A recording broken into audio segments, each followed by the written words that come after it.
کیا تم خیال کرتے ہو کہ غار اور لوح والے ہماری نشانیوں میں سے عجیب تھے؟ جب وہ نوجوان غار میں جا رہے تو کہنے لگے کہ اے ہمارے پروردگار، ہم پر اپنے ہاں سے رحمت نازل فرما اور ہمارے کام میں درستی کے سامان مہیا کر۔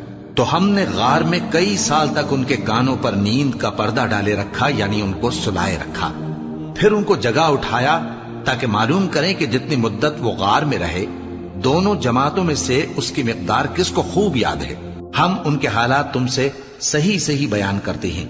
وہ کئی نوجوان تھے جو اپنے پروردگار پر ایمان لائے تھے، اور ہم نے ان کو اور زیادہ ہدایت دی تھی، اور ان کے دلوں کو مربوط یعنی مضبوط کر دیا۔ جب وہ اٹھ کھڑے ہوئے تو کہنے لگے کہ ہمارا پروردگار آسمانوں اور زمین کا مالک ہے، ہم اس کے سوا کسی کو معبود سمجھ کر نہ پکاریں گے۔ اگر ایسا کیا تو اس وقت ہم نے بے عقلی کی بات کی۔ ان ہماری قوم کے لوگوں نے اس کے سوا اور معبود بنا رکھے ہیں، بھلا یہ ان کے معبود ہونے پر کوئی کھلی دلیل کیوں نہیں لاتے؟ تو اس سے زیادہ کون ظالم ہے جو اللہ پر جھوٹ باندھے؟ اور جب تم نے ان مشرکوں سے اور جن کی یہ اللہ کے سوا عبادت کرتے ہیں ان سے کنارہ کر لیا ہے تو غار میں چل رہو، تمہارا پروردگار تمہارے لیے اپنی رحمت وسیع کر دے گا اور تمہارے کاموں میں آسانی کے سامان مہیا کرے گا۔ اور جب سورج نکلے تو تم دیکھو کہ دھوپ ان کے غار سے داہنی طرف سمٹ جائے، اور جب غروب ہو تو ان سے بائیں طرف کترا جائے، اور وہ اس غار کے کشادہ حصے میں تھے۔ یہ اللہ کی نشانیوں میں سے ہیں، جس کو اللہ ہدایت دے وہ ہدایت یاب ہے، اور جس کو گمراہ رہنے دے تو تم اس کے لیے کوئی دوست راہ بتانے والا نہ پاؤ گے۔ اور تم ان کے متعلق خیال کرو کہ وہ جاگ رہے ہیں حالانکہ وہ سوتے ہیں، اور ہم ان کو دائیں اور بائیں کروٹ بدلاتے تھے، اور ان کا کتا چوکھٹ پر دونوں ہاتھ پھیلائے ہوئے تھا۔ اگر تم ان کو جھانک کر دیکھتے تو پیٹ پھیر کر بھاگ جاتے اور ان سے دہشت میں آ جاتے۔ اور اسی طرح ہم نے ان کو اٹھایا تاکہ آپس میں ایک دوسرے سے دریافت کریں۔ ایک کہنے والے نے کہا کہ تم یہاں کتنی مدت رہے؟ انہوں نے کہا کہ 1 دن یا اس سے بھی کم۔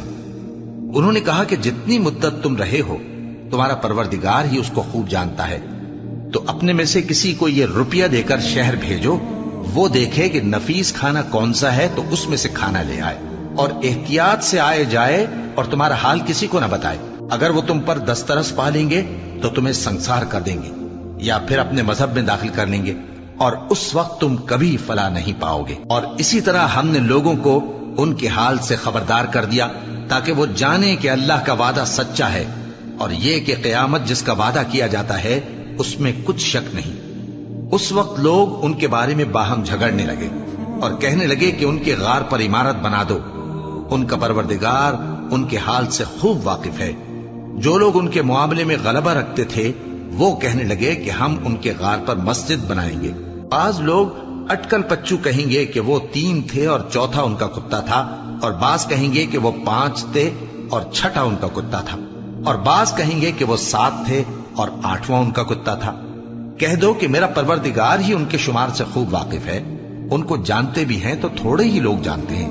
تو تم ان کے معاملے میں بحث نہ کرنا مگر سرسری سی بحث، اور نہ ان کے بارے میں ان میں سے کسی سے کچھ دریافت ہی کرنا، اور کسی کام کی نسبت نہ کہنا کہ میں اسے کل کر دوں گا، مگر انشاءاللہ کہہ کر، یعنی اگر اللہ چاہے تو کر دوں گا۔ اور جب اللہ کا نام لینا بھول جاؤ تو یاد آنے پر لے لو، اور کہہ دو کہ امید ہے کہ میرا پروردگار مجھے اس سے بھی زیادہ ہدایت کی باتیں بتائے۔ اور اصحاب کہف اپنے غار میں 9 پر 300 سال رہے۔ کہہ دو کہ جتنی مدت وہ رہے اسے اللہ ہی خوب جانتا ہے، اسی کو آسمانوں اور زمین کی پوشیدہ باتیں معلوم ہیں، وہ کیا خوب دیکھنے والا اور کیا خوب سننے والا ہے۔ اس کے سوا ان کا کوئی کارساز نہیں، اور نہ وہ اپنے حکم میں کسی کو شریک کرتا ہے۔